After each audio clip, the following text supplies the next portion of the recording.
శుక్లాంబరధరం విష్ణుం శశివర్ణం చతుర్భుజం ప్రసన్నవదనం ధ్యాయేత్ సర్వవిఘ్నోపశాంతయేత్. గురుర్బ్రహ్మా గురుర్విష్ణుః గురుర్దేవో మహేశ్వరః గురుః సాక్షాత్ పరబ్రహ్మ తస్మై శ్రీగురవే నమః. వ్యాసాయ విష్ణురూపాయ వ్యాసరూపాయ విష్ణవే నమో వై బ్రహ్మనిధయే వాసిష్ఠాయ నమో నమః.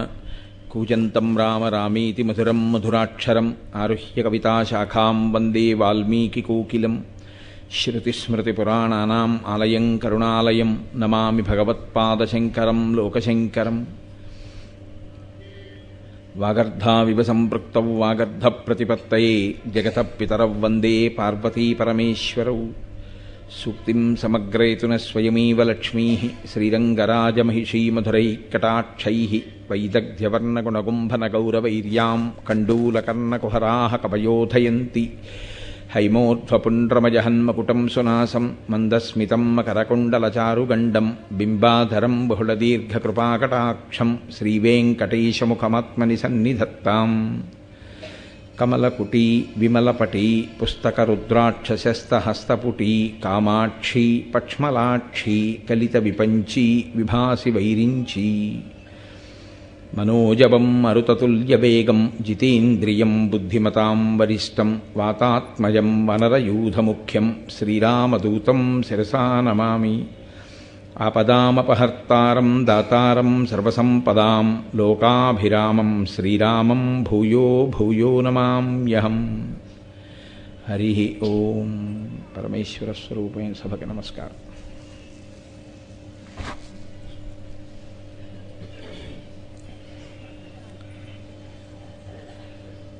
నేను నిన్నను మీతో మనవి చేశాను, ఒక వాల్మీకము నుండి శ్రీవేంకటేశ్వరుడు ఆవిర్భవించాడు అన్న మాటకు అర్థం, ఆయన వాల్మీకమునందు ప్రవేశించి బ్రహ్మగారు ధేనువుగా వచ్చి ఆ పాలను విడిచిపెడుతున్నటువంటి సందర్భంలో అక్కడ ఉన్నటువంటి గోపాల బాలుడు విసిరినటువంటి ఆ గొడ్డలి దెబ్బ గోవుకి తగలకూడదు అని కలియుగంలో గోవుని రక్షించవలసినటువంటి అవసరాన్ని నొక్కి చెప్తూ ఆయన ఉత్తరక్షణం ఆ వాల్మీకము నుండి బయటికి వచ్చి ఆ కుఠారము యొక్క దెబ్బ తాను స్వీకరించి గోవుని ఎంత జాగ్రత్తగా రక్షించవలసి ఉంటుందో లోకానికి నిరూపణం చేస్తూ బయటికి వచ్చినటువంటి అవతారం వెంకటేశ్వర అవతారం. ఆనాటి నుండి ఈనాటి వరకు స్వామివారి దర్శనం సుప్రభాతం అవగానే చేసుకునేటటువంటి అదృష్టాన్ని పొందినటువంటి వారు సన్నిధిగొల్ల అని ఆయన వంశంలో వచ్చినటువంటి వారే ఇప్పటికీ దర్శనం చేస్తూ ఉంటారు అని మీతో మనవి చేశాను. వెంకటేశ్వరావతారం రావడానికి ప్రధానమైన కారణమేమి అన్నదాన్ని నేను మొదటి రోజు ప్రసంగం నుంచి మీతో మనవి చేస్తున్నాను. కేవల కారుణ్యమే. కలిపురుషుడు పాపము విజృంభణము పొందేటట్టుగా, లోకులందరూ కూడా పాపచింతనతో మెసలేటట్లుగా ఆయన ప్రచోదనం చేస్తుంటే, అలా ఆకర్షిస్తుంటే, శ్రీవేంకటేశ్వరుడు మాత్రం పాపము నుండి బయట పడయ్యడానికి, జనులను ఉద్ధరించడానికి వచ్చినటువంటి అవతారం వెంకటేశ్వర అవతారం. అందుకే మిగిలిన అవతారములన్నీ ఒకెత్తు, వెంకటేశ్వర అవతారం ఒక్కటి ఒకెత్తు. అంతటి కారుణ్యమూర్తి. అందుకే తిరుమల వైకుంఠమనగ గైసేసిన మీ సలలిత కరుణాహృదయము కలనైనను మరువరాదు కంజదలాక్ష అంటారు. సాక్షాత్తుగా తిరుమలనే శ్రీవైకుంఠంగా మార్చుకుని అక్కడికి వచ్చి నిలబడినటువంటి ఆ స్వామి యొక్క కారుణ్యాన్ని కలలో కూడా మర్చిపోవడం కుదరదు. అంతటి అనుగ్రహ ప్రదాత. వెంకటాచల క్షేత్రం గురించి చెప్తూ పెద్దలు ఒక మాట అంటారు. స్కందపురాణంలో ఈ విషయం గురించి ప్రస్తావన ఉంది. వెంకటేశ్వరునికి సంబంధించి 8 రకములుగా సేవించిన వారు ఎవ్వరైనా సరే విష్ణువునందు సాయుధ్యమును పొందుతారు, అంటే మోక్షమును పొందుతారు. అది వెంకటేశ్వర స్వామి వారిని ప్రత్యక్షముగా పూజించగలగడం. అంటే ఆయనని ఒక మూర్తిలోకి ఆవాహన చేసి, అది ఫోటో అన్న భావనతో, అది ఒక మూర్తి అన్న భావనతో కాకుండా ఈయనే శ్రీవేంకటేశ్వరుడు అన్న భావనతో సేవించగలుగుట. రెండవది ఆయనను స్మరించుచుండుట. వెంకటేశ్వరుని గురించినటువంటి స్మరణ. అందుకే స్మరణాత్ ఇష్టవర్షిణం ఆ క్షేత్రం గురించి కానీ ఆయన గురించి కానీ స్మరణ చేసినంత మాత్రం చేత కోర్కెలు ఈడేరుతాయి. కాబట్టి స్మరించుట. 3, ఏ పని చేస్తున్నా ఇది వెంకటేశ్వర స్వామి వారి కార్యం అనుకుని చేస్తూ ఉండడం. అలా అనుకుని చేసేటప్పుడు ధర్మ వ్యతిరేకమైన కార్యం చెయ్యడానికి అసలు మీ మనసు మిమ్మల్ని అనుమతించదుగా. కాబట్టి ఏ కార్యం చేస్తున్నా ఇది వెంకటేశ్వర స్వామి వారి కార్యాన్ని నేను చేస్తున్నానన్న భావనతో చెయ్యడం. 4, వెంకటేశ్వర స్వామి వారి యందు నిరతిశయ ప్రీతి కలిగినటువంటి పరమభక్తులైన వారితో కూడి ఉండడం, అటువంటి వారి పట్ల ప్రేమ కలిగి వారితో ప్రవర్తించడం. 5, వెంకటేశ్వర సంబంధమైనటువంటి విశేషములను పరమభక్తి కలిగినటువంటి వారి నోటి గుండా ప్రవచనం జరుగుతున్నప్పుడు లేదా వారు పలుకుతున్నప్పుడు, అటువంటి భక్తులైన వారు మీతో ఏకాంతమునందు సంభాషించవచ్చు, అన్ని వేళలా ప్రవచనమే అక్కర్లేదు. అటువంటి మాటలు విని చాలా సంతోషాన్ని పొందగలిగినటువంటి స్థితిని పొంది ఉండుట. కాబట్టి అక్కడికి 5. 6వది వెంకటేశ్వరునితో సాన్నిహిత్యము లేదా వెంకటేశ్వరుని నిరంతరము మనసులో పెట్టుకుని ఉండేటటువంటి వారెవరో అటువంటి వారికి మీరు ఉపకారము చేయగలిగిన స్థితి యందు నిలబడుట. అంటే ఆయనకి మీ వలన ఉపకారము కావాలని కోరుకున్నవాడు కాడు, కానీ మీరు ఇది మనం చేస్తే బాగుంటుంది అని మీ వలన ఒక్క చిన్న ఉపకారం ఆయన పొందాడనుకోండి, శ్రీ వెంకటేశ్వరుడు ఎంతో ప్రీతి పొందుతాడు అని స్కాంద పురాణం నిరూపణం చేస్తోంది. అలాగే వెంకటాచల క్షేత్రమును దర్శనము చేయుట. ఈ భూమండలంలో మీరు ఎక్కడ నించునైనా సరే, ఎన్ని వేల యోజనముల దూరములో ఉన్నా సరే, వెంకటాచల క్షేత్రం ఎటువైపుకుందో అటువైపుకి తిరిగి స్మరణ చేసి ఒక్కసారి నమస్కారము చేయుట. వీటి వలన ఎంతటి పాపరాశి దగ్ధమవుతుంది. అంత తేలికగా దగ్ధం చెయ్యొచ్చా అంటే, ఈశ్వరుడు దాని గురించి ప్రస్తావన చేస్తూ స్కందంలో ఒక విషయాన్ని చాలా గొప్పగా విపులీకరిస్తారు. కృతయుగంలో కొన్ని సంవత్సరముల పాటు చేసినటువంటి పుణ్యం త్రేతాయుగంలో అంతకన్నా తక్కువ వ్యవధిలో 1 మాసంలో చేస్తే ఇస్తారు.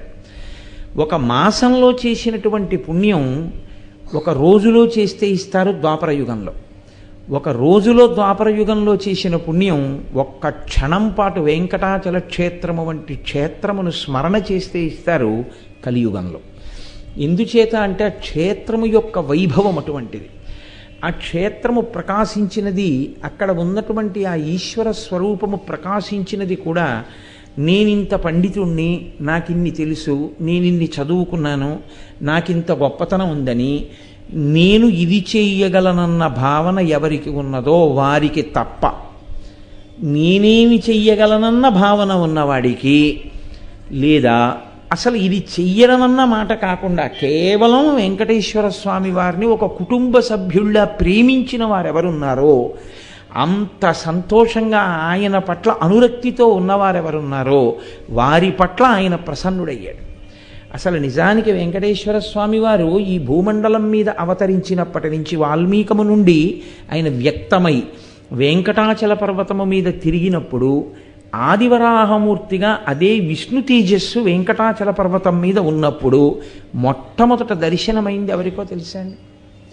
ఆయన ఎవరి చేత్తో తీసుకొచ్చి పెట్టిన పదార్థములను రోజు తినేవారో తెలుసా? శ్రీదేవి భూదేవి సహితుడై చతుర్భుజుడైనటువంటి వెంకటేశ్వరుడిగా ఆయన తిన్నది ఒక బోయవాని చేతితో తిన్నారు. మీరు కావాలంటే స్కాంద పురాణం పరిశీలనం చేయండి. వసువు అనబడేటటువంటి ఒక బోయవాడు ఒకానొకప్పుడు చామదుంపల పొలాన్ని సాగు చేస్తూ ఉండేవాడు. ఆయన చామదుంపలు వేసి ఆయన కుటీరం ఓ చెట్టు కింద ఉండేది, అంతే, ఓ చిన్న పందిరిలో ఉండేవాడు ఆయన. ఆయనకి భార్య, కుమారులు. ఆయన రోజు కాసి ఆ చెట్టుకే, మీరు ఇప్పుడంటే ఈ అలవాటు తప్పిపోయింది, పూర్వం కొయ్యతో చేసినటువంటి వెంకటేశ్వర స్వామి మూర్తులు చాలా ఎక్కువగా ఉండేవి. ఈ సంతలనగా లేకపోతే ఆ ఉత్సవాలు జరిగేటటువంటి దేవాలయ ప్రదేశాలలో ఎక్కడైనా దారుతో నిర్మాణము చేయబడిన వెంకటేశ్వర మూర్తులు ఉండేవి. ఆయన కూడా అలాగే ఒక చెట్టులో ఆ చెట్టు యొక్క కాండము మొదలు ఏది ఉంటుందో అక్కడే పరమేశ్వరుడు ఉన్నాడని ఊహ చేసేవాడు. మనం నైవేద్యం పెట్టడానికి ఆ బోయవాడు పెట్టడానికి తేడా ఏమిటో తెలుసా అండి? మనం నైవేద్యం పెట్టే ముందు ఇది మనమే తింటామని మన భావన. అందుకే పత్రం పుష్పం ఫలం తోయం యోమీ భక్త్యా ప్రయచ్చతి అంటాడు. భక్తితో నాకెవరిస్తున్నారో నేను దాన్ని స్వీకరిస్తాను అంటాడు. ఆ భక్తితో ఇచ్చేవాడు లేనప్పుడు పుచ్చుకోవడానికి ఆయనది కానిది ఆయనది మనం ఏమి ఇవ్వగలం నాకు చెప్పండి? మనం ఇవ్వడానికి ఆయనది కానిది ఒకటి మన దగ్గర ఏదైనా ఉంటే ఆయన దానికి ఆశపడేవాడై ఉండాలి. ఇది మీకు లేదు కదయా అందుకని నేను మీకు ఇస్తాననొచ్చు. అసలు ఆయనకి లేనిది మీకున్నది ఏమైనా ఉంటుందా? ఏమీ ఉండదు. ఈ సమస్తం ఆయనది. సమస్తము ఆయనదైతే నివేదన అన్న పేరుతో మనం చేసేది ఏమిటి అంటే కృతజ్ఞతావిష్కారము.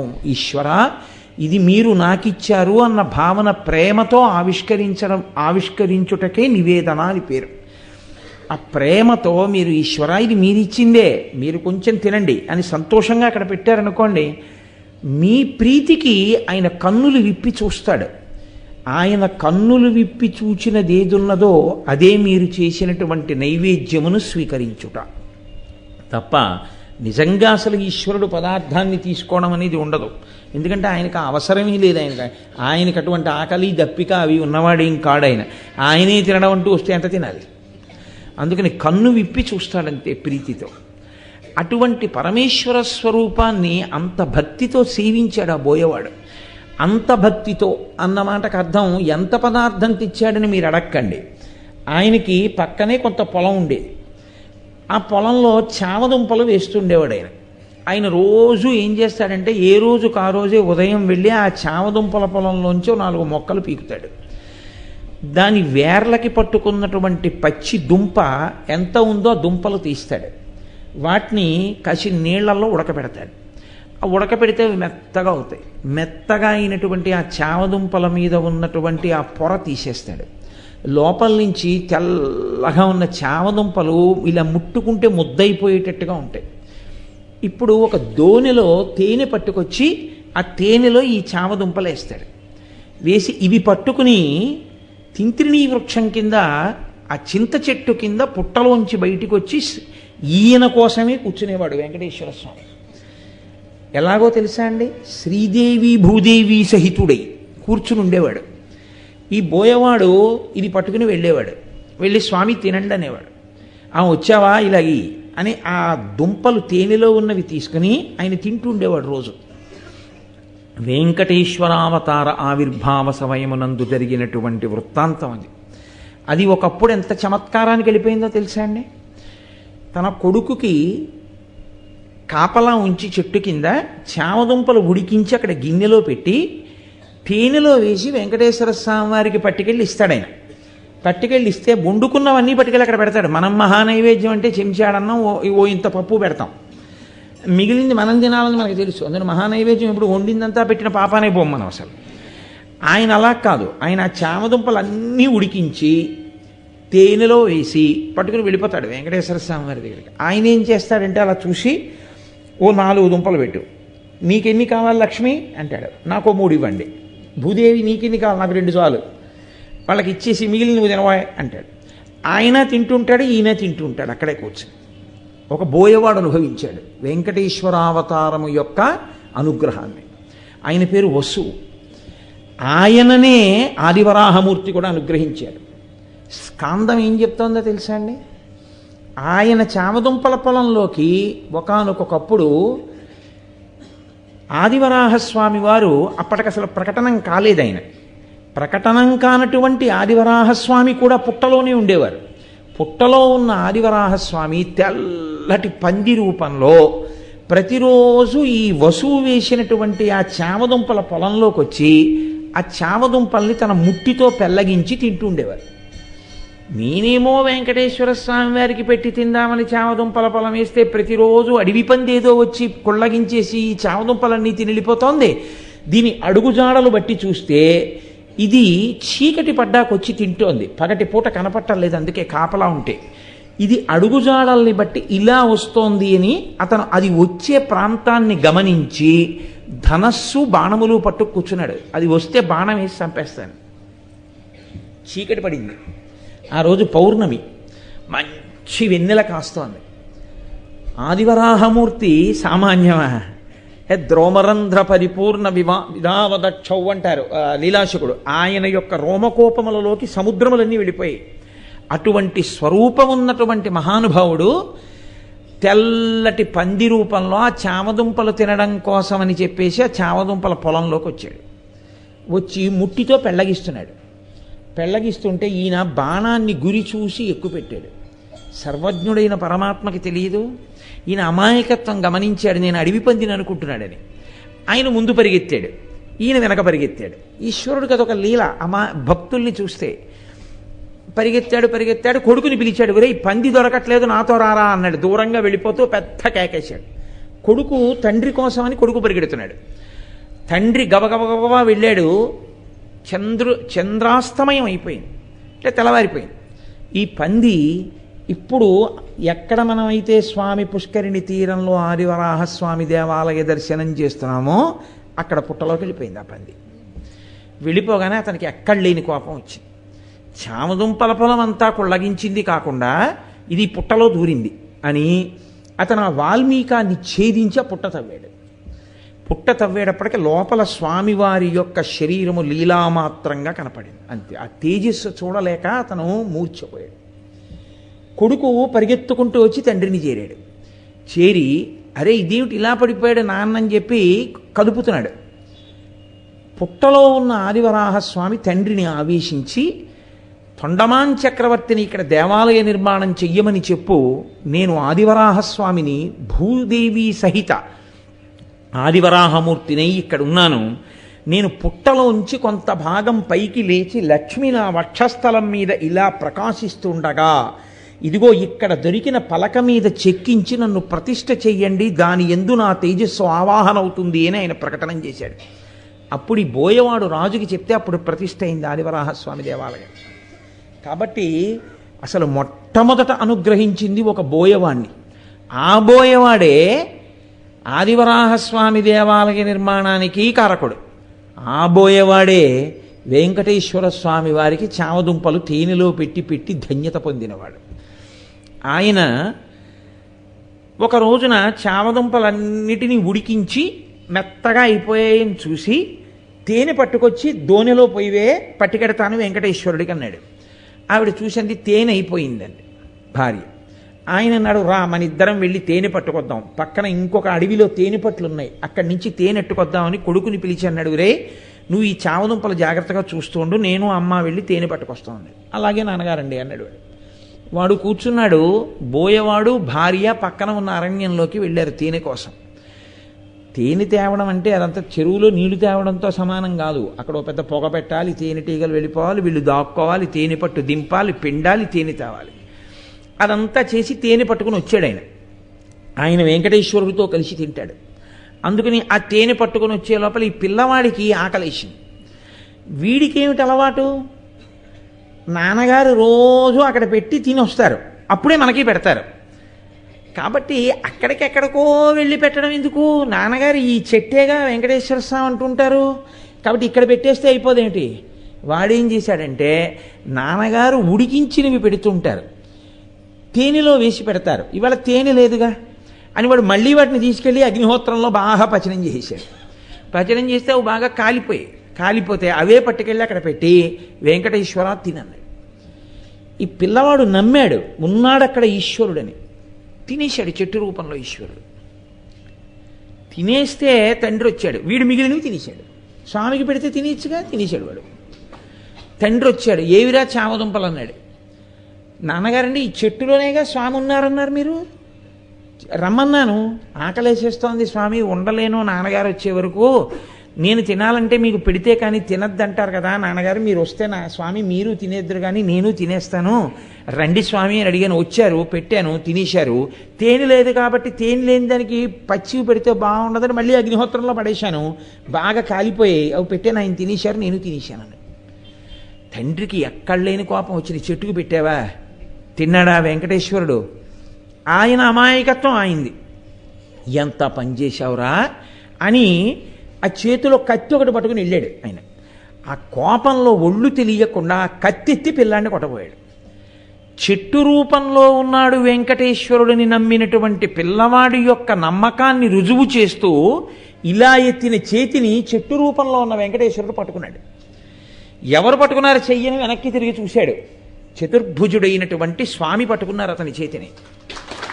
ఆయన చూసి కాళ్ళ మీద పడిపోలేదు, స్తోత్రాలు చేయలేదు. స్వామి మీకు పెట్టకుండా తినేశాడు, వాడిని కొడదాం అనుకున్నాను అన్నాడు. ఆయన నడవడం ఒక పెట్టి తిన్నాడు.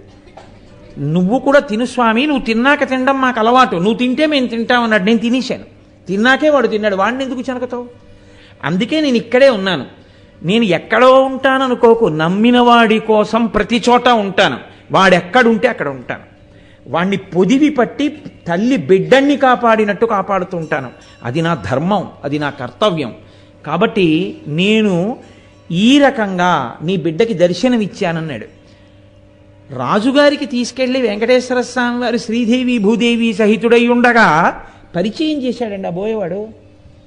స్వామి ఈయనకి తెలియదండి పాపం, మిమ్మల్ని వెతుక్కుంటున్నారు, నేనే చెప్పాను ఇక్కడికి రమ్మని అని పరిచయం చేసి చామదుంపలు ఉడికినవి స్వామికి పెట్టి ఆ ప్రసాదం రాజుగారికి పెట్టించాడు అతను.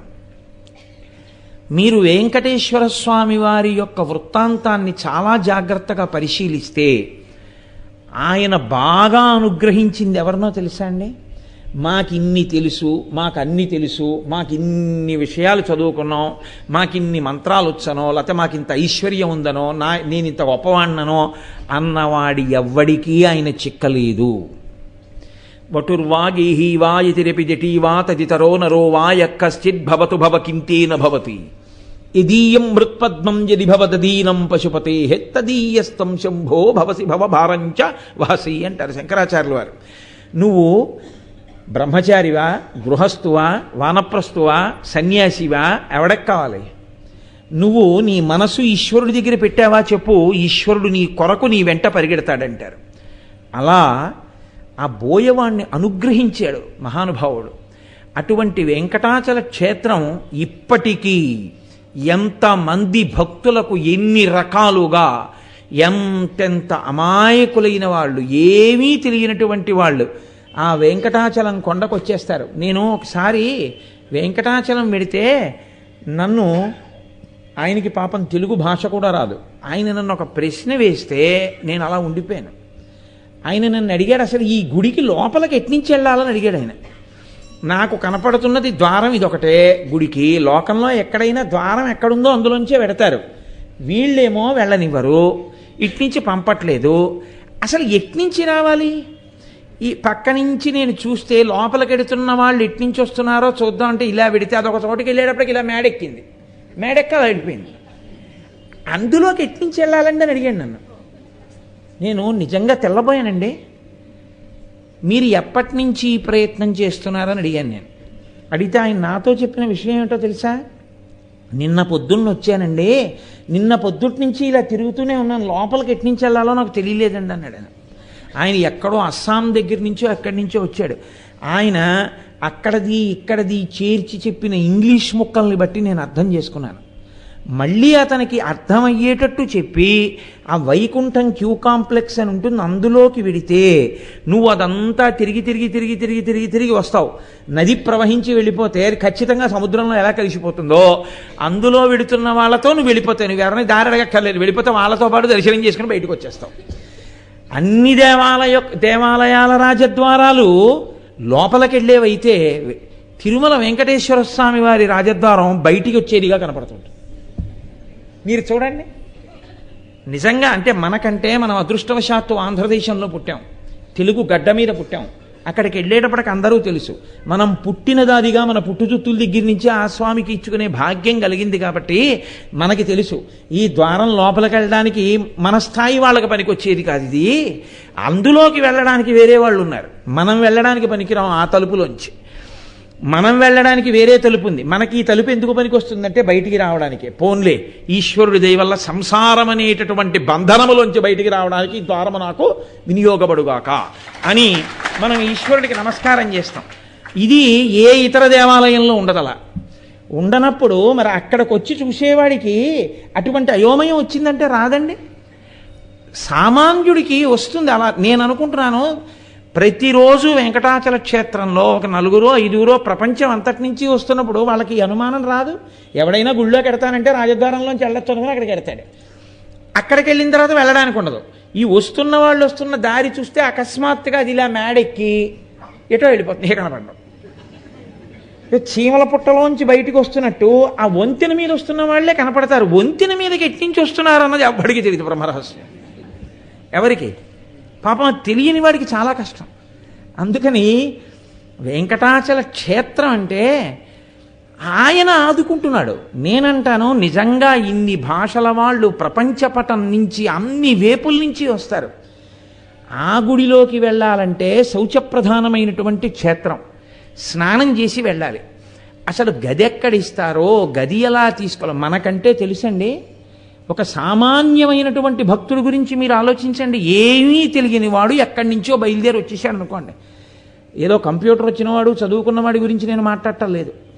కాకినాడ వెళ్ళి ఆ తిరుమల తిరుపతి దేవస్థానం కళ్యాణ మండపంలో రూమ్ తీసుకుని సిఆర్ఓ ఆఫీస్కి వెళ్ళి మళ్ళీ అక్కడ ఏ రామ్ బగీజా ఇచ్చారా, వరాహస్వామి గెస్ట్ హౌస్ 1 ఇచ్చారా చూసుకుని మళ్ళీ అక్కడ రిసెప్షన్లో పేరు రాసి మీ ఐడెంటిటీ చూపించి డిపాజిట్ కట్టి రూమ్ తాళాలు తీసుకుని మళ్ళీ అది 1st ఫ్లోరో 2nd ఫ్లోరో ఎక్కి మళ్ళీ ఆ బీగాలు ఇచ్చేవాడిని వెతుక్కుని ఆ తాళాలు ఇచ్చేవాడు గుత్తిపట్టుకు తిరుగుతుంటాడు ఎక్కడో, ఆయన్ని తెచ్చుకుని ఆ తాళం చెవి పట్టుకుని మీరు అప్పుడు తాళం తీసుకుని లోపలికి వెళ్ళేటటువంటి ప్రక్రియ మొట్టమొదటిసారి వెంకటాచల క్షేత్రానికి ఎక్కడి నుంచో వచ్చినటువంటి వాడికి అంత తేలిక కాదు.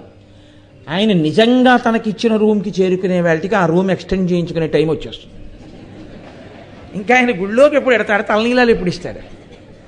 కాబట్టి అయినా కూడా అంతమంది అంత తృప్తితో వస్తున్నారు అంటే అక్కడ ప్రచ్ఛన్నంగా కనపడకుండా ఉండి వచ్చిన వాళ్ళందరూ తృప్తి పడేటట్టు వెళ్ళేటట్టు చేస్తున్నవాడు వెంకటేశ్వరుడే.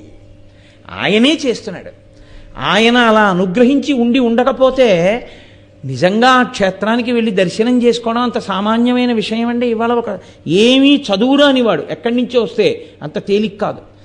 కానీ ఎవ్వరూ ఎక్కడా ఇబ్బంది పడకుండా చలిగాలిలో అలా పసిబిడ్డలతో పడుకున్నా ఎవరికీ అనారోగ్యం లేకుండా, చిర్రన చీదకుండా, దగ్గకుండా, జ్వరం రాకుండా రాత్రింబవళ్ళు ఆ క్యూ కాంప్లెక్స్లో ఉండిపోయినా పిల్లల్ని భుజాల మీద వేసుకుని ట్రంకు పెట్టే చేతిలో పట్టుకుని ఏడుకొండలవాడ వెంకటరమణ గోవిందా గోవిందా అంటూ గుళ్ళోకి వెళ్ళి బయటికి వచ్చి వాడికొచ్చిన ఒక్క లడ్డు మూట కట్టుకుని ఇంటికి పట్టుకెళ్ళి వెంకటేశ్వర దీపారాధన చేసి అందులో కాస్త శనగపప్పు కలిపి తన వీధిలో ఉన్న వాళ్ళందరికీ పంచుకున్న తర్వాత తన కళ్ళు కద్దుకుని నోట్లో వేసుకుని నేను యాత్ర చేశానని పొంగిపోయేటటువంటి ఒక సామాన్య భక్తుడికి వెంకటేశ్వర దర్శనం చేయిస్తున్నవాడు వెంకటేశ్వరుడు ఒక్కడే. ఆయనే చేయిస్తున్నాడు. నిజానికి చదువుకున్నవాడు ఇంకోడు వెళుతున్నాడేమో, అసలు పాపం ఏమీ తెలియని వాళ్ళకు ఉపకారం చేస్తున్నవాడు అక్కడ ఆయన ఒక్కడే. ఆయన వల్లనే జరుగుతోంది. వాతావరణానికి అక్కడ ఉండే పరిస్థితికి నిజంగా తీసుకెళ్లిన చంటి పిల్లల్ని తలనీలాలు ఇవ్వడానికి తీసుకెడతారు. ఈశ్వరుడు ఉన్నాడు అనడానికి ఇంకింతకన్నా నిదర్శనం ఏం కావాలి? వానలో, ఎండలో, గాలిలో ఒక్కొక్కసారి మేఘాలు కూడా దిగిపోతుంటాయి ఆ కొండ మీదకి. అటువంటి వాతావరణంలో ఎముకలు కొరికేసేటటువంటి చలిలో ఏమీ ఉండదు. పాప మెట్లెక్కేటటువంటి షెడ్లలో ఒక మూలకి తెచ్చుకున్న బ్యాగ్ తల కింద పెట్టుకుని నిద్రపోతుంటారు. ప్యాసింజర్ ఎక్కడానికి డబ్బు తప్ప ఇంకోటి ఉండదు వాళ్ళ దగ్గర. ముడుపు కట్టి తెచ్చుకున్న డబ్బులు ఆ హుండీలో వేసేస్తారు తప్ప ప్రాణం పోయినా అందులోంచి రూపాయి తీయరు. అంత భక్తితో వచ్చి సేవిస్తున్న వాళ్ళకి ఇవాల్టికి దర్శనమై తృప్తిగా వస్తున్నారంటే వెంకటేశ్వరుడు ఉన్నారనడానికి మీకు ఇంతకన్నా నిదర్శనం ఏం కావాలి? నేనంటాను, ఆనంద నిలయంలో వెతక్కండి వెంకటేశ్వరుడి కోసం.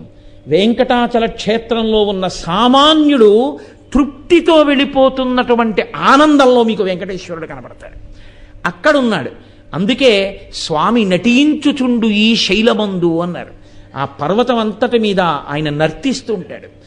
ఆ పర్వతమేమి నమ్ముకున్నటువంటి వాడి ప్రతి ఇంటిలో, ప్రతి వాడి గుండెలో, వాడి ముందు, వాడి వెనక, వాడి పక్కన స్వామి నిలబడి ఉంటారు.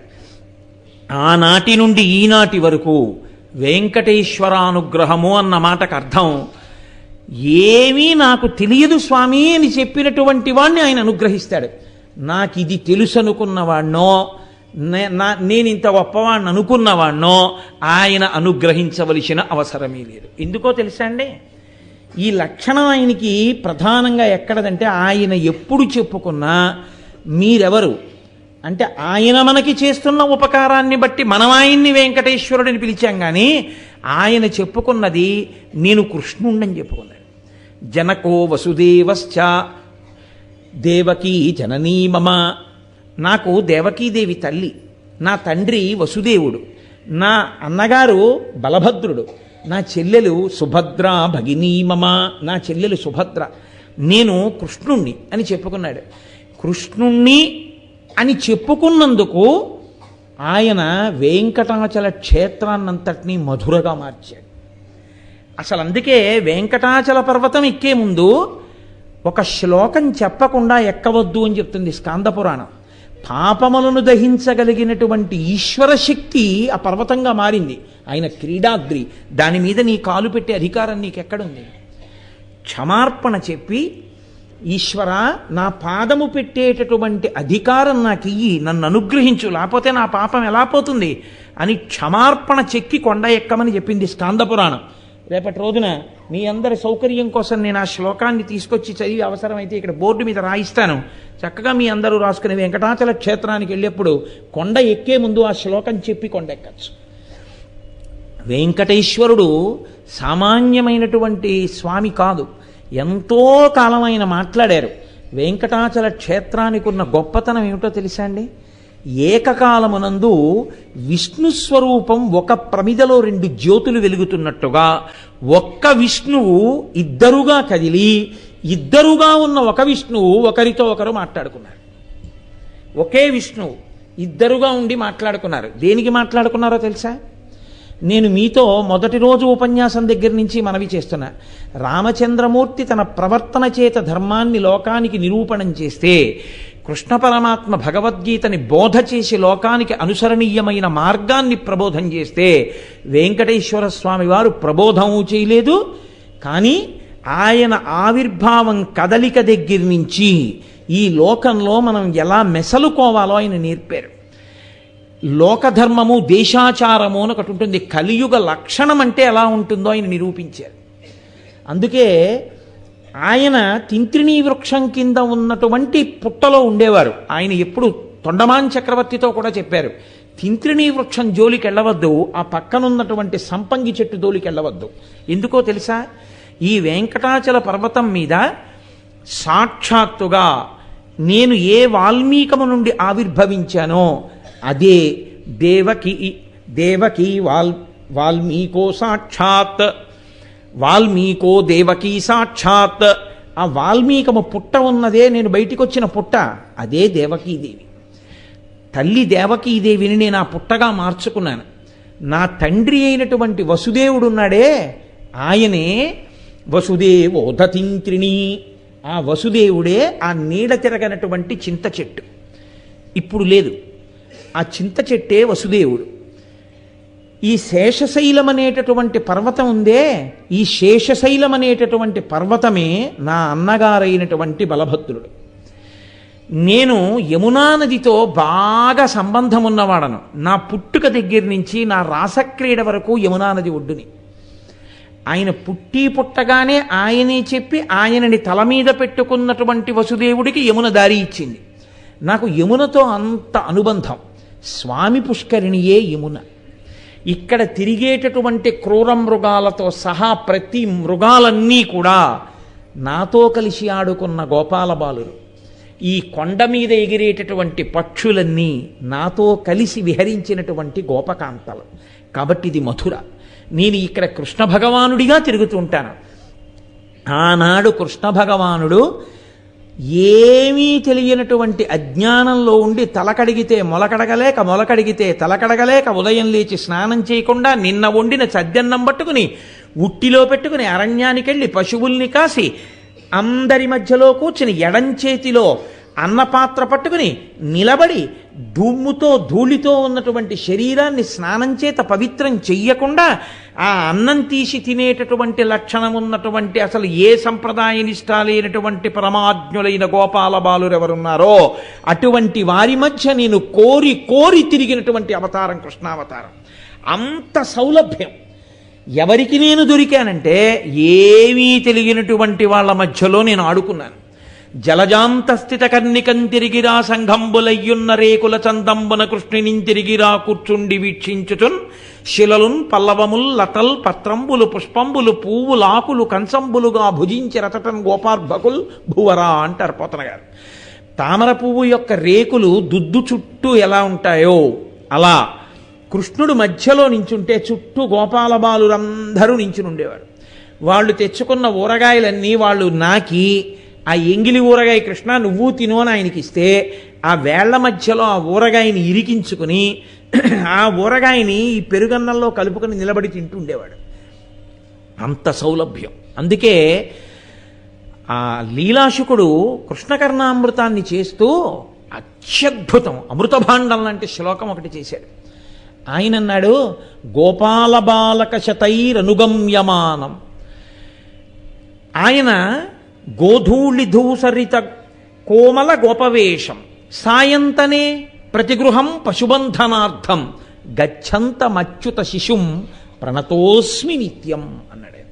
నేను ప్రతిరోజు నమస్కరించుచున్నాను. ఎటువంటి కృష్ణునికి నమస్కరించుచున్నాను అంటే గోపాల బాలక శతైరనుగమ్యమానం. ఆయన వెనకాతల ఎప్పుడూ 100 మంది గోపాల బాలురు తిరుగుతుంటారు. శతైహి అంటే నిజంగా 100 అని కాదు, బోలెడంతమంది గోపాల బాలురు తిరుగుతుంటారు. ఏమిటి వాళ్ళకున్నది? ఏమీ లేదు వాళ్ళకున్న అధికారం. నిజంగా రాశీభూతమైనటువంటి పరమాత్మ వెంట తిరగడానికి చేసుకున్నటువంటి పుణ్యం ఇది అని చెప్పడానికి, ఆయన్ని ముట్టుకోవడానికి వాళ్ళకి అధికారం ఉంది అని చెప్పడానికి మీకు పైన ఏ అధికారము వాళ్ళ గురించి చూస్తే కనపడదు. ఆవుల వెంట దూడల వెంట వెళ్ళి పశువులు కాసుకునేటటువంటి పిల్లలు కృష్ణావతారంలో ఆయన వెంట తిరిగారు. తిరిగి అటువంటి వాళ్ళందరూ ఆయన గోధూళి ధూసరిత కోమల గోపవేషం.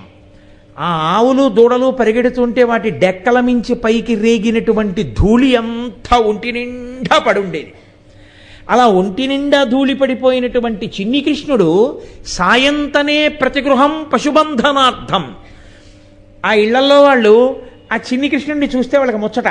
అందుకని ఓయ్ కృష్ణ, ఈ 2 ఆవుల్ని కట్టడం కష్టంగా ఉంది, కొంచెం వచ్చి కట్టే ఓయ్ అంటే చిన్న పిల్లాడు వెళ్ళి ఆ ఆవు పలు పట్టుకుని రా అని గట్టిగా లాగుతుంటే ఆ డొక్కలు ఇలా లోపలికి పోయి ఆ ఉలప్పంజరం ఎముకలు కనపడుతుంటే ఓ చిన్న నెమలీక పెట్టుకుని ఓ చిన్న కొప్పెట్టుకుని ఓ చిన్న దట్టి ఓటి గట్టిగా బిగించుకుని ఆ పలు పట్టుకుని తీసుకెళ్ళి ఆ ఆవుని కట్టేస్తుంటే ఆ కడుతున్నప్పుడు వెనక నుంచి ఆ ఆవు చిన్ని కృష్ణుడిని నాకుతుంటే ఆ గోపకాంతలు చూసి కిలకిలా నవ్వుతుండేవారు. అందరి యొక్క బంధనములను విడిపించేటటువంటి కృష్ణుడు సాయంకాలం అయ్యేటప్పటికి ప్రతి ఇంటికి వెళ్ళి పశువులు కట్టాడు. ఆయన కర్మ అంతగా దిగి వచ్చినటువంటి అవతారం. కాబట్టి సాయంతనే ప్రతిగృహం పశుబంధనార్థం గచ్చంతమత్యుత శిశుం ప్రణతోస్మి నిత్యం. అలా వెళ్ళినటువంటి కృష్ణుడున్నాడే, ఆయనకి నేను శిరస్సు ఉంచి నమస్కరిస్తున్నాను. ప్రతిరోజు నేను ఆయన సౌలభ్యానికి పొంగిపోయి నేను ఆయన్ని తలుచుకుంటున్నాను అంటారు లీలాశకుడు. తన్నుచు గుద్దుచున్ నగచు తద్దయు కైవడి కూడియాడుచున్ మన్నన చేయు వల్లవ కుమారుల భాగ్యము వింతయొప్పునే అంటాడు బ్రహ్మగారు భాగవతంలో. ఏమి ఈ పిల్లలు ఆయన్ని కౌగిలించుకోవడమా, తన్నడమా, గుద్దడమా, మీద పడ్డమా, ఎంగిలి పెట్టడమా, కృష్ణుడితో కలిసి తినడమా? ఎవడికి కావాలయా దిక్కుమాలిన బ్రహ్మ పదవి తీశవతల బారై. ఇదిగో ఈ పిల్లలున్నారే, ఎన్నడునైన యోగి విభులెవ్వని పాద పరాగమింతయున్ కన్నుల కాన రట్టి హరి తద్దయు కైవడి కుడియాడుచున్ తన్నుచు గుద్దుచున్నగచు తద్దయు కైవడి కుడియాడుచున్ మన్నన చేయు వల్లవ కుమారుల భాగ్యము వింతయొప్పునే.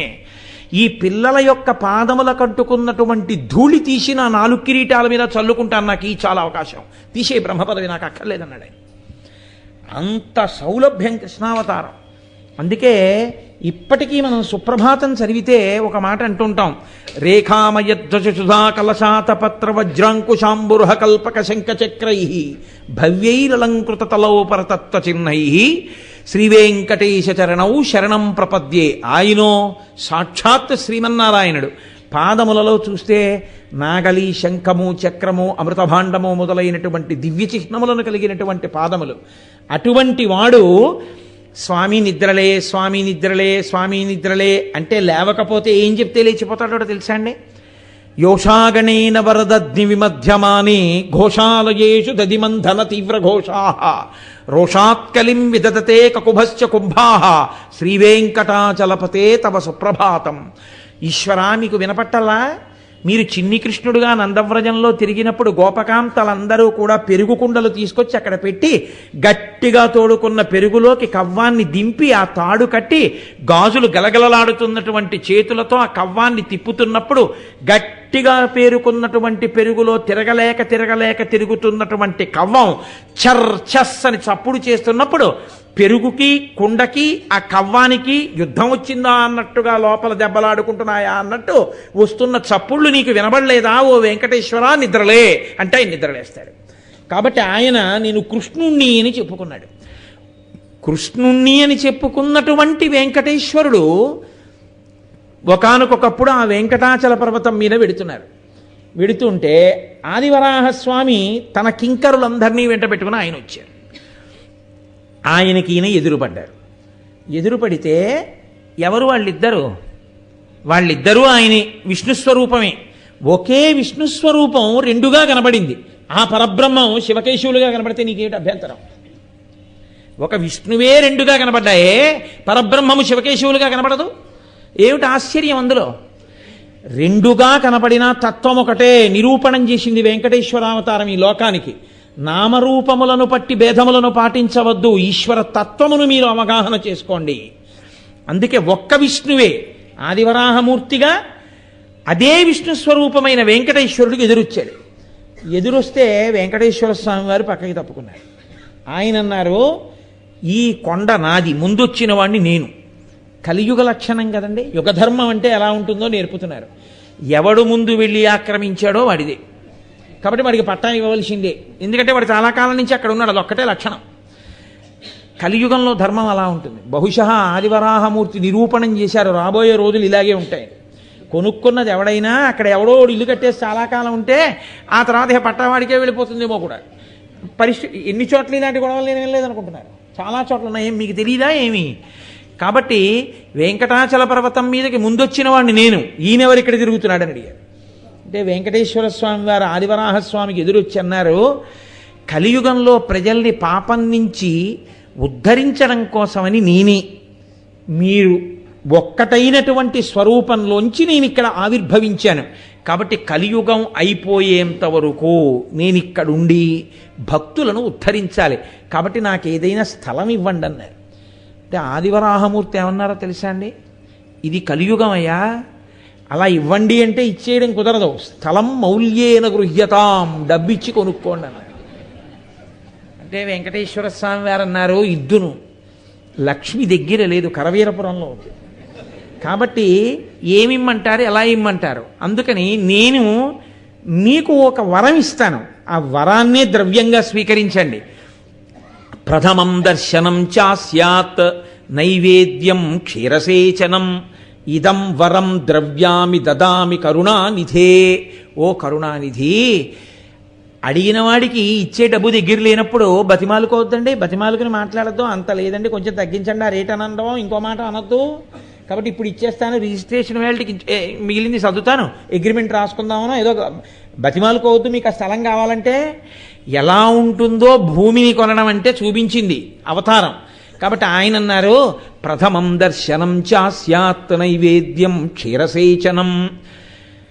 కలియుగంలో వెంకటేశ్వర స్వామి వారిని అందరూ నమ్ముకుని ఏడుకొండలవాడ వెంకటరమణ గోవిందా గోవిందా అంటూ నా చుట్టూ తిరిగినా మొట్టమొదట ఎవడు వస్తూనే నా దగ్గరికి దర్శనానికి వస్తాడో వాడు దర్శనం చేసుకున్నా చేసుకోని వాడిగానే లెక్కలో తీసుకుంటాడు. మొట్టమొదట మీ దర్శనం చేసి తర్వాత నా దగ్గరికి రావాలి. మీ దర్శనం చేయకుండా నా దగ్గరికి వస్తే వెంకటేశ్వర స్వామి వారి దగ్గర రిజిస్టర్ ఉంటుందా అంటారేమో, ఇలా ఉంటారు. ఆయన అన్నీ గమనిస్తుంటారు. ఇలా కళ్ళు తెరిచి చూసిన వాడు కాడు, చక్కగా ఇలా ఉండి అన్నీ తెలుసుకుంటుంటారు. ఆయన విప్పాడో తెరిచాడో కూడా తెలియనంత ఊర్ధపుండ్రాలు పెట్టుకుని ఉంటాడు. మీరేం చేసి వచ్చారో ఆయన అన్నీ కనిపెట్టగలడు. కాబట్టి ఆదివరాహస్వామి దర్శనం మొదట చేసిన వారెవరున్నారో వారికి నా అనుగ్రహం. ఆదివరాహస్వామిని దర్శనం చేయకుండా నా దర్శనానికి వస్తే వాళ్ళు దర్శనం చేసినా చెయ్యని వారి కిందే నేను లెక్కలో వేస్తాను. కాబట్టి వెంకటాచలం వెడితే మొదట దర్శనం చేయవలసింది ఎవరిని? ఆదివరాహస్వామి దర్శనం చేయకుండా వెళ్ళకూడదు. కాబట్టి ప్రథమం దర్శనం చాస్యాత్ నైవేద్యం క్షీరసేచనం. మొట్టమొదటి నైవేద్యం మీకే జరుగుతుంది. మీకు నైవేద్యం అయిన తరువాత నాకు నైవేద్యం పెడతారు. మీకు పాలు పెట్టిన తరువాత నాకు పాలు పెడతారు. ఇదం వరం ద్రవ్యం దదామి కరుణా నిధే. దీన్నే మీరు ధనం కింద భావించండి. భావించి నాకు ఇక్కడెక్కడైనా ఉండడానికి కొంత జాగా ఇప్పించండి అని అడిగారు. అడిగితే ఆదివరాహస్వామి వారు అన్నారు, ఎన్నాళ్ళు కావాలి మీకు ఇలాగని అడిగారు. అంటే మరి కొనుక్కున్నది కాదుగా, విక్రయించేస్తే ఆయన ఎన్నాళ్ళు ఉంటే మనకెందుకు? ఇప్పుడు ఈ వరం ఎన్నాళ్ళు సాగుతుంది? ఆయన ఉన్ననాళ్లే సాగుతుంది కదండి. వెంకటేశ్వర స్వామి వారు అక్కడ ఉన్నారనుకోండి, ఏ కొండ మీద కడతాం. అకస్మాత్తుగా వెంకటేశ్వర స్వామి వారు 7 కొండల మించి లేచి ఇంకో కొండ మీదకి వెళ్ళిపోయారని కనపడింది అనుకోండి, టీవీ ఛానల్స్లో చూపించేశారనుకోండి, ఇక 7 కొండల మీదకి వెళ్ళే వాళ్ళు ఉంటారా? ఆ కొండ మీదకి వెళ్ళిపోతారు అందరూ. కాబట్టి మీరు ఎన్నాళ్ళు ఉంటారో అన్నాళ్లే మాకు ఇది పనికొచ్చేది. కాబట్టి ఎన్నాళ్ళు ఉందాం అనుకుంటున్నారని అడిగారు. అంటే కలియుగ పర్యంతం, కలియుగం ఉన్నంతకాలం ఉంటాం. ప్రజల్ని ఉద్ధరించాలి కదా, మరి అందుకని ఇక్కడే ఉంటాను. కాబట్టి అప్పటి వరకు మన ఇద్దరి మధ్య ఇది ఒడంబడిక. అంటే ఆయన అన్నారు, సరే ఉండండి. అంటే మీరు ఒక విషయాన్ని గుర్తుపెట్టుకోవాలి, వెంకటేశ్వర స్వామి వారు కొనుక్కున్నది కాదు ఆ స్థలం. కొనుక్కోకుండా కలియుగం అయిపోయేంత వరకు ఉండడానికి పుచ్చుకున్నది అంటే ఏంటి? లీజుడ్ అకామిడేషన్. అసలు ప్రపంచంలో బహుశः మొట్టమొదటి లీజ్ అగ్రిమెంట్ చేసుకున్న వారు ఎవరో తెలుసా అండి? ఆదివరాహస్వామి, వెంకటేశ్వర స్వామి. తర్వాతే లీజ్ అగ్రిమెంట్ వచ్చింది. అంటే యుగధర్మాన్ని ఆయన ఎంత పాటించాడో చూడండి. మనం కూడా రాబోయే రోజులు ఎలా ఉంటాయో చెప్పారు. ఆ తర్వాతే బహుశः 100 ఏళ్ళు ఇక్కడ మేము ఏదో కొట్టు కట్టుకుంటాం, 200 ఏళ్ళు ఇక్కడ ఏదో మేము పెట్టుకుంటామని చెప్పి స్థలాలు లీజుకు పుచ్చుకుని అగ్రిమెంట్ రాసుకోవడం వచ్చింది. అలాంటి మొదటి లీజ్ అగ్రిమెంట్ రాసుకున్న వాళ్ళు ఆదివరాహస్వామి, వెంకటేశ్వర స్వామి. కాబట్టి అది ఆయనకి స్థిర నివాసం కాదు. మీకు నేను ఏదో ఒక రోజు ఉపన్యాసంలో చెప్తాను. ఓ రోజు లక్ష్మీదేవి అడిగింది, ఎందుకు వచ్చిందండి ఈ గొడవ? ఏదో 10 రోజులు నించుంటే కనపడతాడు ఒక్క పుణ్యాత్ముడు. వచ్చేవాడు ఎవడు? వచ్చిన వాళ్ళందరూ కోరికలతో వచ్చేవాళ్ళు, పాపాలు చేసి వచ్చేవాళ్ళే. ఇక్కడికి వచ్చి ఇలా ఇలా ఇలా అనేవాళ్లే. కానీ బయటికి వెళ్ళాక చూడండి వాళ్ళ పరిస్థితులు ఎలా ఉంటాయో. లోపలికి వచ్చే ముందు చూడండి, ముందు వృద్ధుడు వెళ్తున్నాడని కూడా చూడరు, పరిగెత్తుకుంటూ వెళ్ళిపోతారు అంతే దాటి. పాపం ఎవరో వికలాంగుడు వెళ్తున్నాడని చూడరు, దాటుకుంటూ వెళ్ళిపోతారు అంతే. సరే, కొంతమందిని ఇట్టించి వెళ్ళిపోతే కొంతమంది ఇలా వెళ్ళిపోతారు. అలా ఎందుకు వెళ్ళిపోతారంటే వాళ్ళ అదృష్టాదృష్టములు అనవలసి ఉంటుంది అంతే. కాబట్టి ఇలా వెళ్ళిన వాడు ముసలైన వెళ్తాడు, ఇలా ఉన్నవాడు ఓపికన్న ఆయన వెళ్తాడు. అలా ఎందుకు వెళ్ళిపోతాడు? ఓపిక ఉన్న వాళ్ళు ఇలా వెళ్ళడం ఏమిటి, వృద్ధుడు అలా వెళ్ళడం ఏమిటి, రంగనాయకుల మండపం చుట్టూ తిరగడం అంటే. వెంకటేశ్వర స్వామి వారు ఇంకా కాసేపు ఉండబోయి గుళ్ళో, పెద్దవాడి అయిపోయావు కదా, మళ్ళీ మళ్ళీ రాగలవా ఏమి, వీడైతే మళ్ళీ రాగలలే, ముందు వచ్చి పడిపోతాడు, నువ్వు అలా తిరిగిరా అన్నాడని మీరు తృప్తి పడిపోవాలి. మంచిదే కదా. మీరు ఏదో ఒక భావన చేత ఈశ్వరుని యందు భక్తిని నిలుపుకోవడం ప్రధానం తప్ప ప్రతి దాంట్లో లోపవంచడం ఎందుకు? కాబట్టి అక్కడ అటువంటి క్షేత్రం. కాబట్టి ఆయన ఆదివరాహస్వామి దగ్గర అనుమతి పొంది ఉన్నారు. కాబట్టి మీరు ఒక విషయాన్ని గుర్తుపెట్టుకోవాలి, ఆదివరాహస్వామి కూడా ఉన్నారు. మీరు స్కాందపురాణం చదివితే అసలు ఆదివరాహస్వామి వైభవం ఏమిటో, ఆయన ఎలా కూర్చుంటారో, భూదేవి ఎలా వచ్చి పక్కన కూర్చుందో, ఆయన వెంకటాచల క్షేత్రం అంతటి గురించి ఆయనే మాట్లాడతారు. వరాహస్వామి మాట్లాడి చెప్తారు భూదేవితోటి. ఎంత గొప్పగా మాట్లాడతారో మీకు అర్థమవుతుంది. కాబట్టి ఇప్పటికీ ఆదివరాహస్వామి ఉన్నారు. ఆదివరాహస్వామి ఉండడం అంటే ఏమిటో తెలుసా అండి? శంకరాచార్యులు వారి సౌందర్యలహరి చేస్తూ ఒక మాట అంటారు, అవిద్యానామంతస్తిమిరమిహిరోద్దీపనగరీ జడానాం చైతన్య స్తబక మకరంద శృతిజరి దరిద్రాణం చింతామణి గుణనికా జన్మ జలధౌ నిమగ్నానాం దంస్ట్రా మురరిపువరాహస్య భవతి అంటారు. ఆయన తన యొక్క మూపు మీద, ఆ కొమ్ము మీద భూమినంతటినీ పైకెత్తాడు సముద్రంలోంచి. కాపాడిన వాడెవరో, రక్షించిన వాడెవరో ఆయన ఆదివరాహస్వామి. అటువంటి వాడు సంసారం అనేటటువంటి సముద్రంలో పడిపోయిన మనని కూడా తన కోరతో పైకెత్తగలడు. కాబట్టి అటువంటి మహానుభావుడి దర్శనం చేసుకుని వెంకటేశ్వర స్వామి దర్శనానికి వెడతాం. కానీ ఉత్సవాలన్నీ వెంకటేశ్వర స్వామి వారికే ఉంటాయి. ఎందుకని అంటే ఒక్కటే కారణం, ధ్వజస్తంభం ఎవరికి లేదో వారికి ఉత్సవం చేయరు. ధ్వజస్తంభం ఎవరికి ఉంటుందో వారికి మాత్రమే ఉత్సవం చెయ్యాలి. ఒకే దేవాలయ ప్రాంగణంలో చాలా దేవాలయాలు ఉన్నాయనుకోండి, ఒక్క స్వామికే ధ్వజస్తంభం ఉంటే ఆయనకే ఉత్సవం చెయ్యాలి తప్ప ధ్వజస్తంభం లేని దేవాలయంలో ఉన్న మూర్తికి ఉత్సవం చేయకూడదు. కాబట్టి అంటే శాశ్వతోత్సవం కింద చేయడానికి ఏముండదు, ఏదో వాయుప్రతిష్ఠ చేసి చేయడానికి ఉంటుంది తప్ప. అందుకే ఆదివరాహస్వామికి ఉత్సవాలు ఉండవు. ఆదివరాహస్వామికి ఉత్సవం లేకపోవడానికి కారణం ఏంటంటే ఉత్సవాలన్నీ వెంకటేశ్వర స్వామి వారి వరం చేత నైవేద్యం మాత్రం ప్రథమ నైవేద్యం ప్రథమ దర్శనం ఆదివరాహస్వామిది. ప్రథమ దర్శనం ఆదివరాహస్వామిని చెయ్యండి అని చెప్పడంలో మీకు వెంకటేశ్వర స్వామి వారు ఒక గొప్ప అనుగ్రహాన్ని ఇచ్చారు. భూవనండి లక్ష్మీదేవనండి.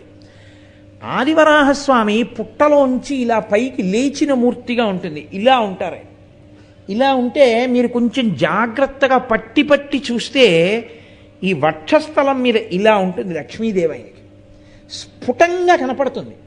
మీరు వెంకటేశ్వర స్వామి వారి దగ్గరికి వెళ్ళినప్పుడు ఆయన ఏకబేరమూర్తి. ఆయన దగ్గర మీకు లక్ష్మి ప్రకటనంగా కనపడదు. ఎవరు ఏ మాటలు చెప్పినా ప్రకటనంగా మాత్రం స్పష్టంగా మాత్రం లక్ష్మి పైకి కనపడదు. వక్షస్థలంలో ఉన్న ఆమె అలంకారము చేత కప్పబడిపోయి ఉంటుంది. ఆదివరాహస్వామి దగ్గర మాత్రం అలా కాదు. ఆదివరాహస్వామి దగ్గర లక్ష్మి స్ఫుటంగా మీకు దర్శనం అవుతుంది. పైగా అసలు ఆదివరాహస్వామి దర్శనం చేత సంసారం అనేటటువంటి సముద్రంలోంచే పైకి రాగలడు. జనన మరణములు దేనివల్ల వస్తాయండి? పాపపుణ్యముల వలననే వస్తాయి. ఆ పాపపుణ్యములు అనేటటువంటి దాంట్లోంచి ఉద్ధరించగలిగిన వారి దర్శనం కన్నా మనుష్య జన్మకి కావలసిందే ఉంటుంది. మీరు స్కాంద పురాణం కానీ వరాహ పురాణం కానీ ఎప్పుడైనా చదవడం తటస్థిస్తే, లేదా మహాభారతంలో అనుశాసనిక పర్వంలో చిట్ట చివరిలో పార్వతీదేవితో పరమేశ్వరుడు మాట్లాడతాడు. మాట్లాడినప్పుడు కానీ మీరు చూస్తే మనం చేస్తున్నటువంటివి కొన్ని మనకి తెలియకుండా చేసేస్తాం. ఆ చేసేటటువంటి పాపకర్మల యొక్క ఫలితములను చూస్తే అయ్య బాబోయ్ అనిపిస్తుంది. ఇన్ని పాపములను తొలగించగలిగినటువంటి శక్తినంతటినీ ఈశ్వరుడు ఎక్కడికి తీసుకెళ్ళి నిక్షిప్తం చేశాడో తెలుసా అండి? స్వామి పుష్కరిణి ఎందు పెట్టాడు. ఆ స్వామి పుష్కరిణి స్నానం అదృష్టహేతువు. అసలు పుష్కరిణి స్నానం ఎవరు చేస్తారో వాడు పిశాచ జన్మ నుంచి కూడా విముక్తమయ్యారు. ఆ పుష్కరిణిలో ఎవరు స్నానం చేస్తారో వాళ్ళ సమస్త పాప రాశి దగ్ధమైపోతుంది. ఈశ్వర తేజస్సంతా పుష్కరిణిగా ఉంది అక్కడ. అక్కడ సాక్షాత్తుగా ఆదివరాహమూర్తి భూదేవితో మాట్లాడుతూ ఒక మాట చెప్తారు. ఇక్కడ స్వామి పుష్కరిణి, పాండవ తీర్థము, తుంగుర తీర్థము, నారద తీర్థము, కుమారధార, ఈ 5 అత్యద్భుతం. పాప వినాశనం ఆకాశగంగా సరే. ఇవి స్నానం చేసి తీరాలి. కానీ ఇవాళ మన ప్రారంధం ఏమైపోయిందంటే, అసలు పురాణాలలో వ్యాసుడు ఎక్కడ దేని గురించి ఏది చెప్పాడో ఆ విషయాలను వివరణ చేస్తూ మీరు ఈ అవకాశాలని ఈ కొండ మీద వినియోగించుకోండి అని పరిచయ వాక్యాలతో కూడినటువంటి విషయాలు ఎక్కడ కనపడవు. కనపడకపోవడం వల్ల భక్తులు ఏం చేస్తున్నారంటే 3 మాటలో 4 మాటలో వెంకటేశ్వర స్వామి వారి దర్శనానికే వెడుతుంటారు. వెళ్ళడంలో ఏమైపోతుందంటే కృతకంగా రష్ పెరిగిపోయి మహాలఘు, అతిలఘు, అతి మహాలఘు దర్శనాల కింద మారిపోతాం. అసలు నిజంగా కొండ మీద చెయ్యవలసినటువంటి ఇతర విషయాల్ని కూడా స్పృహలో పెట్టుకుంటే అసలు ఆ కొండ మీద చూడవలసినవి, ఆ కొండ మీద చెయ్యవలసిన స్నానం ఎన్ని అద్భుతాలున్నాయో. ఒక్కొక్క నెలలో ఒక్కొక్క తిథిలో ఒక్కొక్క తీర్థంలో స్నానం చేస్తే ఎంత శక్తి ఇవ్వగలదో. తీర్థము వేరు, నది వేరు. తీర్థము అన్న మాటకు అర్థం ఏమిటో తెలుసా అండి? తీర్థము అన్న మాట దేని యందు అన్వయం అవుతుందో వేదం చెప్పింది. ఒక్కసారి మీరు అందులో మునుక వేసి పైకి లేస్తే మీరు కొన్ని యజ్ఞయాగాది క్రతువులు చేసినటువంటి ఫలాన్ని మీకు సంక్రమింపచేయగలిగిన శక్తి కలిగినటువంటి జలములకు తీర్థములని పిలుస్తారు. పాండవ తీర్థము, కుమారధారా తీర్థము తీర్థములకు పుట్టినిల్లు వెంకటాచలం. ఎన్ని తీర్థములుంటాయో. ఇన్ని మాటలు వెంకటాచలం వెళ్ళామని మనం చెప్తాం, తిరుపతి వెళ్ళామండి అని. మనం ఎన్ని మాటలు ఎన్నిటిలో స్నానం చేసి వచ్చాం? ఒక దాంట్లో ఉదయం వేళ, ఒక దాంట్లో మధ్యాహ్న వేళ, ప్రత్యేకించి శేషశైలం కింద కపిలతీర్థం ఉంది, ఆ కపిల తీర్థం దగ్గర ఆ కింద భోగవతి గంగ, పాతాళలోకంలో ఉన్నటువంటి గంగానది కపిల లింగంతో పాటుగా భూమండలం మీదకి వచ్చింది. అది సాక్షాత్ గంగానది, దాని పేరు కపిల తీర్థం. అది కపిలలింగము ఎదురుగుండా వచ్చింది కాబట్టి దాని పేరు కపిల తీర్థమే. ఆ కపిల తీర్థంలో కార్తీక మాసంలో మధ్యాహ్న కాలంలో మధ్యాహ్నే దశనాడికాహ 10 నిమిషముల సమయం పాటు కార్తీక మాసపు పర్వదినాల్లో మధ్యాహ్నం వేళ ఈ బ్రహ్మాండములన్నింటిలో ఎన్ని తీర్థములు ఉన్నాయో అన్ని తీర్థములు దానిలోకి ఆవాహన అవుతాయి. మధ్యాహ్న కాలంలో ఒక్కసారి అందులో స్నానం చేసి లేస్తే బ్రహ్మాండములలో ఉన్న అన్ని తీర్థములలో స్నానం చేసినటువంటి ఫలితం ఆ జీవుడి ఖాతాలో వేసేస్తారు. కానీ ఎంతమంది వెళ్ళి నిజంగా కపిల తీర్థంలో స్నానం చేస్తున్నాం? తిష్టంతి ప్రాణిరక్షార్థం అన్నారు. ఎందుకు అలా ఉంటుంది అంటే కలియుగంలో పుట్టేటటువంటి జనులు పాపకర్మ ఎక్కువ చేస్తారు. కలిపురుష లక్షణం ఏమిటంటే ఆకలి వేసింది, అన్నం అక్కడుంది, వాడు ఏదో గొడవపడి అన్నం తినడం మానేస్తాడు. ఇప్పుడు అన్నానికి లోపమా, తిననివాడికి లోపమా? దెబ్బలాడడం ఒక బాధ, అన్నం తినకపోవడం రెండో బాధ. సిద్ధాన్నాన్ని తిరస్కరించడం వల్ల ఇంట్లో లక్ష్మీ కటాక్షాన్ని పోగొట్టుకోవడం మూడో బాధ. తను తినవలసినటువంటి అన్నం తినకుండా అలాగే ఉండిపోయి ఆ అన్నం ఎవరికో ఇచ్చేయడం, ఇంటి యజమాని తినకుండా అస్తమానం గొడవలు పడ్డం, ఆ ఇంటి ఇల్లాలు కన్నులు నీరు పెట్టుకోవడం, ఎలా ఇల్లు వృద్ధిలోకి వస్తుంది? వేదం ఒక్క మాట చెప్తూ ఉంటుంది. లక్ష్మీ స్వరూపంగా ఆడపిల్లని ఎందుకు కన్యాదానం చేస్తారో తెలుసా అండి? లక్ష్మీదేవి కటాక్షించాలి అంటే మీరు ఎన్ని పూజలు చేశారన్న దాన్ని బట్టి కటాక్షించదు, వేదం చెప్తోంది. వేదమే ప్రమాణం.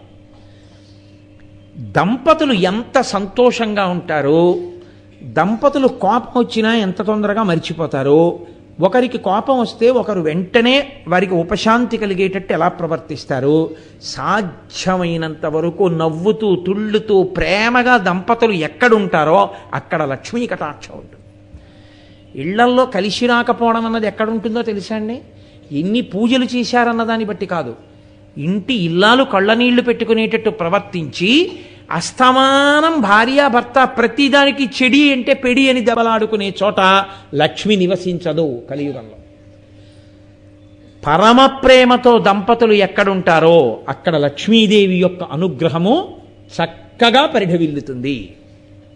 కాబట్టి కలిపురుష లక్షణం ఏమిటంటే ఏ కటాక్షము మీకు కలగాలో ఆ కటాక్షమును మీరు విస్మరించేటట్టుగా చేస్తాడు, మీరు దాన్ని పొందకుండా చేస్తాడు. అందుకే మీరు చూడండి, వైకుంఠం క్యూ కాంప్లెక్స్లో ఉన్న జనంలో ఎన్నో వంతు మంది స్వామి పుష్కరిణిలో స్నానం చేస్తూ మీకు కనపడతారు. మీరు మన్నించగలిగితే నేను ఓ మాట అంటాను, నిజంగా స్వామి పుష్కరిణిలో స్నానం చేసేవాళ్ళు ఎవరో తెలుసా? హాయిగా సౌకర్యవంతమైనటువంటి గీజర్ ఉన్న రూములు దొరకని వాళ్ళు అక్కడ స్నానం చేస్తారు. పాపం ఏమీ లేక మెట్ల మీద పడుకున్న వాళ్ళు ఉంటారే, వాళ్ళు చేస్తారు. అదే నేను అన్నది, వెంకటేశ్వర అనుగ్రహం అమాయకులకే అని. గీజర్ ఉన్న రూమ్ ఉందా అండి, ఏసీ ఉన్న రూమ్ ఉందా అండి అని వెతుక్కున్నవాడు పుష్కరిణికి ఎందుకు వస్తాడండి? వాడు పుష్కరిణికి వస్తాడా? వాడు ఒక్కనాటికి రాడు. స్వామి పుష్కరిణి స్నానం అంతటి పాప నిర్మూలనం చేస్తుంది కాదు. అసలు స్వామి పుష్కరిణి గురించి ఏం చెప్పారో తెలుసా అండి? పుష్కరిణి స్నానం మాట అలా ఉంచవా, నువ్వు పుష్కరిణి చుట్టూ తిరుగుతూ పుష్కరిణి గాలి నీ మీదకి వస్తే చాలన్నారు. అంత గొప్పది పుష్కరిణి. అటువంటి పుష్కరిణి స్నానం, అటువంటి పాప వినాశన స్నానం, అటువంటి కుమారధారా స్నానం, అటువంటి తుంబురు తీర్థ స్నానం, అటువంటి ఆకాశగంగా స్నానం తిరుమల యాత్రలో అంతర్భాగం చేసుకున్న వాళ్ళం ఎంతమంది ఉంటున్నాం? అంటే మీరు మొహమాట పడకుండా నిర్మోహమాటంగా మనని మనం ఆత్మపరిశీలనం చేసుకోవడానికి ఈ 5 తీర్థాలలోనూ మేము స్నానం చేశామన్న వాళ్ళు ఉంటే ఒకసారి చెయ్యొద్దండి. వెంకటాచల క్షేత్రానికి ఇన్ని మాట్లాడతాం, ఈ 5 తీర్థాలలోనూ స్నానం కనీసం చేసి అనుగ్రహం పొందాలి అన్న విషయం మీకు తెలియకపోతే అది మీ తప్పు కాదు, ఒక్కనాటికి మీ తప్పు కాదు. అది ఎవరి తప్పో తెలుసా అండి? ఆ క్షేత్రంలో ఇంత గొప్ప ఉన్నాయని చెప్పవలసిన వాళ్ళు చెప్పకపోవడం వాళ్ళ తప్పు. చెప్పి ఉంటే తప్పకుండా స్నానాలు మీ అందరూ చేసి ఉండేవారు ఈ పాటికి కాదు. కనీసం వెళ్ళినప్పుడల్లా ఒక్క చోట స్నానం చేసి ఉండేవారు. మన దురదృష్టం ఏమైపోయిందంటే అసలు పురాణం ఏం చెప్తోందో, అసలు ఆ క్షేత్ర వైభవం దేన్ని ప్రకాశింపచేస్తోందో దాన్ని అందించడంలో మనం విఫలమైపోతున్నాం. అందువల్లే కృతకంగా వెళ్ళిపోయి అందరూ ఎక్కడ నిలబడిపోతున్నారంటే ఆయన ముందే నిలబడిపోతున్నారు.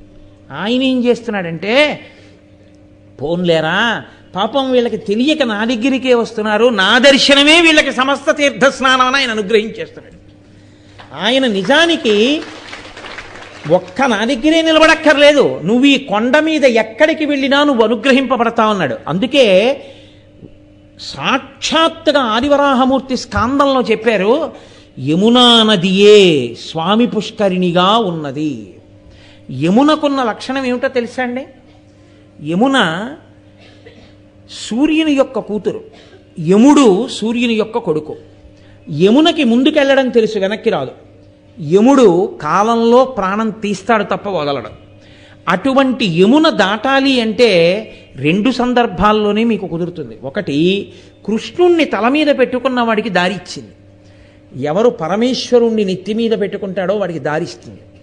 అసలు స్వామి పుష్కరిణి దగ్గర ఉన్నటువంటి గొప్ప వైభవం ఏమిటో తెలుసా అండి? కోటేశ్వరరావు గారు చెప్పారు అని కాదు, నేను చెప్పింది యథార్థమో కాదో మీరు పరిశీలన చేయండి. అసలు నిజంగా స్వామి పుష్కరిణిలో స్నానం చెయ్యాలని మీరు కుతూహలపడి మీరు స్వామి పుష్కరిణి దగ్గరికి వెడితే మీకు ఎంత గొప్ప సన్నివేశం కనపడుతుందో మీకు నేను ఇవాళ చెప్తాను. మీరు బాగా జ్ఞాపకం పెట్టుకుని వెళ్ళండి. ఈసారి పుష్కరిణికి వెళ్ళినప్పుడు ఆ పుష్కరిణికి అన్ని వైపులా స్నానం చేయడానికి ఉండదు. మన ప్రారంధం ఏంటంటే ఏది చెయ్యకూడదో అదే చేస్తారు వీళ్ళు కూడా. అక్కడే బట్టలు ఉతకడం, అక్కడ మొహం కడుక్కోవడం, పిచ్చి పనులన్నీ అక్కడే చేస్తారు. కాబట్టి ఏ గట్టు మీదకి ఎవరూ వెళ్లకుండా అక్కడ ఒక ఆయన నించుని ఏలేస్తుంటాడు, ఎక్కడికి వెళ్ళదు. చక్కగా స్నానం చేసి అక్కడ కూర్చుని సంధ్యావందనం చేసుకుందాం అంటే అవకాశం ఏమి ఉండదు. ఒక్క ప్రవేశంలోంచే లోపలికి వెళ్ళాలి. కానీ మీరు లోపలికి వెళ్ళినప్పుడు ఉన్నంతలో మీరు అనుభవించడానికి నేను అవకాశం చెప్తున్నాను. మీరు నిజంగా స్వామి పుష్కరిణిలో స్నానం చేసి ఇలా పైకొచ్చి ఒక్కసారి మీరు ఇలా దిగినప్పుడు నీటిలోకి దిగారు కదా, మీ పృష్ఠభాగం వెనక్కుంది, మీరు అటు తల తిప్పి ఓసారి ఇలా తలెత్తి చూడండి. చూస్తే మీకు ఆనంద నిలయ విమానం కనపడుతుంది. ఆ విమానమే చాలండి. ఆ ఒక్క విమానం దర్శనం చేసుకుంటాం.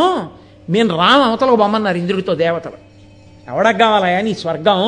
స్వర్గాపవర్గ నిరపేక్ష నిజాంతరంగాహ, మాకు అక్కర్లేదు, మేము స్వర్గలోకానికి రాం, మేము ఇక్కడే ఉండిపోతాం. ఉండిపోయి మేము ఏం చేస్తామో తెలుసా? ఇక్కడ ఉండిపోతే రోజు ట్యాగ్ వేయించుకోవాలి, అంత తొందరగా దర్శనం ఏం కాదంటావేమో, మాకు అక్కర్లా, మేము ఆ విమానం చూస్తూ ఉండిపోతాం అన్నారు. స్వర్గలోకం కన్నా విమాన దర్శనమే గొప్పది.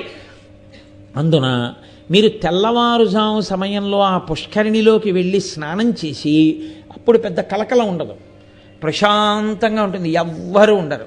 మీరు బయటికి వచ్చి ఇలా తలెత్తి చూస్తే మెరిసిపోతున్నటువంటి ఆ పచ్చటి ఆనంద నిలయ విమానం కనపడుతుంది. ఆ ఆకాశం, ఆ మేఘాలు, ఆ పచ్చటి ఆనంద నిలయ విమానం, ఆ ఫ్లడ్ లైట్ల కాంతి దాని మీద పడి దాంట్లోంచి పైకొస్తున్నటువంటి ఒక పసుపు వన్నె, మీరు దాన్ని చూసి ఇలా తల కిందకి దింపారనుకోండి, నమో వృక్షేభ్యో హరికేశాయోపవీతినే పుష్టానాం పతయే నమో నమో అన్నట్లుగా ఒక పెద్ద చెట్టు ఒకటి ఉంటుంది ఆ మూలకి. ఆ చెట్టుకి అరుగులు ఉంటాయి. బాగా తెల్లవారుజాము నడితే బహుశా మీరు ఆ అరుగు మీద కూర్చొని సంధ్యావందనం చేసుకోవచ్చు. లేదా మీరు చక్కగా ఎవ్వరూ మిమ్మల్ని ఇబ్బంది పెట్టరు. బాగా చీకటితో వెళ్ళాలి, ఒక్కరోజు నిద్రలేచి వెళ్ళలేమండి. వెళ్ళి మీరు ఆ ఆనంద నిలయ విమానం చూస్తూ ఆ వెంకటేశ్వరుని యొక్క అనుగ్రహాన్ని స్మరణ చేస్తుంటే కన్నుల నీరు కారుతూ ఆ ఆనంద నిలయ గోపురాన్ని చూస్తూ మీరు పొంగిపోవచ్చు. అసలు నేనంటాను, ఆ చెట్టు రూపంలో ఉన్నాడు వెంకటేశ్వరుడు. మీరు ఆ చెట్టు దగ్గర నుంచి కొంచెం యువతలకు వస్తే పైన శంకర భగవత్పాదుల 4 శిష్యులతో కూర్చుని ఉన్నటువంటి ఒక పెద్ద స్తూపం కనబడుతుంది. ఒరే, అక్కడ మీరు కానీ పక్కనున్న మెట్ల మించి పైకెక్కారనుకోండి, మీరు లోపలికి వెళ్ళడానికి అవకాశం ఉండదు, తలుపు వేసేసి ఉంటుంది. 4 శిష్యులతో ఉంటారు శంకరాచార్యుల వారు. బహుశా ఎవరైనా ఇలా పుష్కరిణికి వచ్చి స్నానం చేసేవాళ్ళు ఉంటే జగద్గురువులు నిన్ను అనుగ్రహించడానికి సిద్ధంగా ఉన్నారని చెప్పడానికో ఏమో వెంకటేశ్వరుడు అక్కడ శంకర భగవత్పాదులు నుంచాడు. శంకర భగవత్పాదుల యొక్క పాదములు రెండూ కింద ఉంటాయి, ఆ పాదుకలు ఉంటాయి కింద, ఆ పిడితో సహా ఉంటాయి.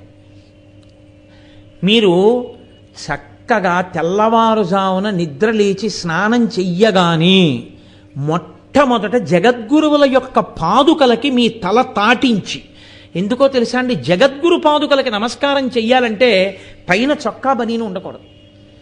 మనం సహజ కవచ కుండలాలతో పుట్టినట్టు ఒక్కనాటికి విధియం.